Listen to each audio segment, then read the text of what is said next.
മക്കളെ, നമ്മുടെ 6ാം ക്ലാസ്സിലെ ബേസിക് സയൻസിലെ നമ്മുടെ ഏറ്റവും ഇമ്പോർട്ടന്റ് ആയിട്ട് എ ഗ്രേഡ് നേടിത്തരാൻ പറ്റുന്ന ഒരു ചോദ്യം ഡിസ്കസ് ചെയ്യാനാണ് മിസ് വന്നിട്ടുള്ളത് കേട്ടോ. അപ്പൊ ഈ ചോദ്യം പഠിക്കുന്ന രീതി നിങ്ങൾ മനസ്സിലാക്കണം. ഇങ്ങനെയാണ് ചോദ്യം വരുന്നത്, ഒരു ഐഡിയ കിട്ടാൻ വേണ്ടിയിട്ടാണ് ഇങ്ങനെ ഒരു വീഡിയോ ചെയ്യുന്നത്. വീഡിയോ നിങ്ങൾ മുഴുവനായിട്ട് കാണണം, നിങ്ങളുടെ ഫ്രണ്ട്സിനൊക്കെ ഷെയർ ചെയ്ത് കൊടുക്കുകയും ചെയ്യാം. അപ്പൊ ഇതാ നമുക്ക് ആദ്യം തന്നെ ചോദ്യം നോക്കാം. ഒബ്സർവ് ദ ഫുഡ് ചാർട്ട് അല്ലെ. Food chart shows the proportion of different food items included in a family's weekly diet in our locality. അതായത് ചുവടെ നൽകിയ ഭക്ഷണ ചാർട്ട് പരിശോധിക്കൂ. നമ്മുടെ നാട്ടിലെ ഒരു കുടുംബം ഒരാഴ്ചത്തെ ഭക്ഷണത്തിൽ ഉൾപ്പെടുത്തിയ ഭക്ഷ്യവസ്തുക്കളുടെ അനുപാതം റേഷ്യോ ആണ് ചാർട്ടിൽ നൽകിയിട്ടുള്ളത്. ഇനി നമുക്ക് ചോദ്യം നോക്കാം. Which food item is included the most in diet. ഈ ഒരു ഡയറ്റിൽ ഏറ്റവും കൂടുതൽ ഉൾപ്പെടുത്തിയ ഏത് ഭക്ഷണമാണ്? അത് പ്രപ്പോർഷൻ ഫുഡ് ഐറ്റം അപ്രോപ്രിയേറ്റ്. ഇവിടെ കൊടുത്തിട്ടുള്ള ഭക്ഷ്യവസ്തുക്കളുടെ അനുപാതം അനുയോജ്യമാണോ നമ്മുടെ ആരോഗ്യപരമായിട്ടുള്ള ജീവിതത്തിൽ? അതുപോലെ മൂന്നാമത്തേതോ, what are the main changes that should be made to the family food habit. നമ്മുടെ ജീവിതത്തിലുള്ള ഈ ഭക്ഷണശീലത്തിൽ എന്തൊക്കെ മാറ്റങ്ങൾ കൊണ്ടുവരണം? ഇതാണ് നമ്മുടെ ചോദ്യം. ഈ ചോദ്യം എന്തിനെ ബേസ് ചെയ്തിട്ടുള്ളതാണ്? നമ്മൾ ബാലൻസ്ഡ് ഡയറ്റിനെ പറ്റിയിട്ട് പഠിക്കുന്നുണ്ടല്ലോ. അപ്പൊ ആ ഒരു ഭാഗത്തു നിന്നാണ് ക്വസ്റ്റ്യൻ വന്നിട്ടുള്ളത്. 3 മാർക്കിനോട് ചോദ്യം വരുന്ന ഒരു ക്വസ്റ്റ്യനും കൂടിയാണ്. അപ്പൊ നമുക്ക് നോക്കാം. ആദ്യം തന്നെ ബാലൻസ്ഡ് ഡയറ്റ് എന്ന് പറഞ്ഞാൽ food contain all nutrient in required quantities termed as balanced diet അല്ലെ.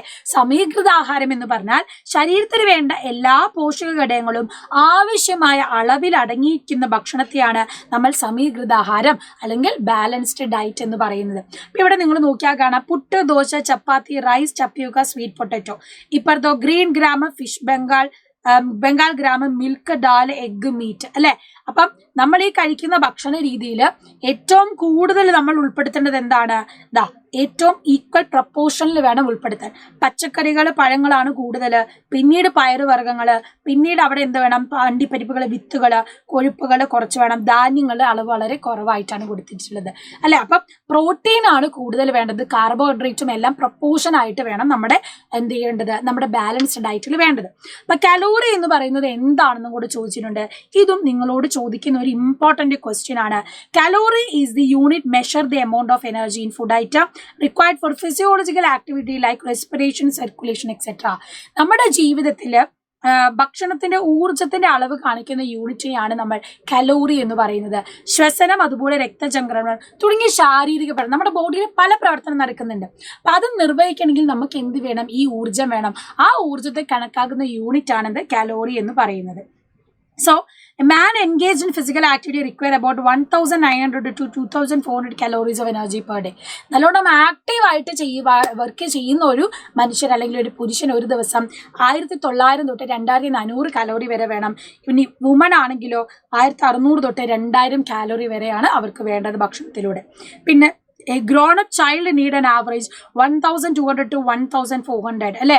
നിങ്ങളിപ്പോൾ വളർന്നു വരുന്ന കുട്ടികളാണ്. അപ്പൊ നിങ്ങൾക്ക് എത്ര വേണം? 1200 മുതൽ 1400 കലോറി വരെ ഊർജ്ജം ആവശ്യമായിട്ട് വരുന്നുണ്ട്. അപ്പൊ കലോറി എന്താണെന്ന് മനസ്സിലായല്ലോ. അപ്പൊ നമുക്ക് നേരത്തെ ചോദ്യത്തിന്റെ ഉത്തരം നോക്കിയാലോ. ഈ തന്നിട്ടുള്ളതിൽ ഏറ്റവും കൂടുതൽ ആൾക്കാർ ഭക്ഷണം കഴിക്കുന്നത് എന്താ? റൈസ്, അരിയാണ് അല്ലെ. ആൻഡ് ഇവർ കറക്റ്റ് പ്രൊപ്പോർഷനിലാണോ ഭക്ഷണം കഴിക്കുന്നത്? അല്ല. അപ്പൊ proportion of food items are not appropriate. ഇവിടെ അനുപാതം ഉചിതമല്ല. ഒരു ബാലൻസ്ഡ് ഡയറ്റിലേക്ക് വരേണ്ടതായിട്ടുണ്ട്. ഇങ്ങനെ higher emphasis on fruits and vegetable. നമ്മളൊരു പാത്രത്തിൽ ഭക്ഷണം എടുക്കുമ്പോൾ ഏറ്റവും കൂടുതൽ പച്ചക്കറികളും പഴങ്ങളും ഒക്കെ എടുക്കണം. എന്നിട്ട് പ്രോട്ടീന് വേണ്ടിയിട്ട് ചിക്കനോ മീനോ മുട്ടയൊക്കെ എടുക്കണം. എന്നിട്ട് അതിലും കുറച്ച് മതി എന്ത്? നമ്മുടെ റൈസ്, വീറ്റ് അല്ലെങ്കിൽ കാർബോഹൈഡ്രേറ്റിന്റെ അളവ്. സോ അങ്ങനെയാണെങ്കിൽ മാത്രമാണ് നമ്മുടെ ഒരു ഡയറ്റ് ബാലൻസ്ഡ് ഡയറ്റ് ആവുന്നത്, സമീകൃത ആഹാരം. അപ്പം എ ഗ്രേഡ് നേടാൻ പറ്റിയ ഒരു ചോദ്യമാണ്. എ ഗ്രേഡിന് ഉറപ്പായിട്ട് വരുന്ന ഒരു ചോദ്യം കൂടിയാണ്. ഇത് നിർബന്ധമായിട്ട് പഠിച്ചു വെക്കുക.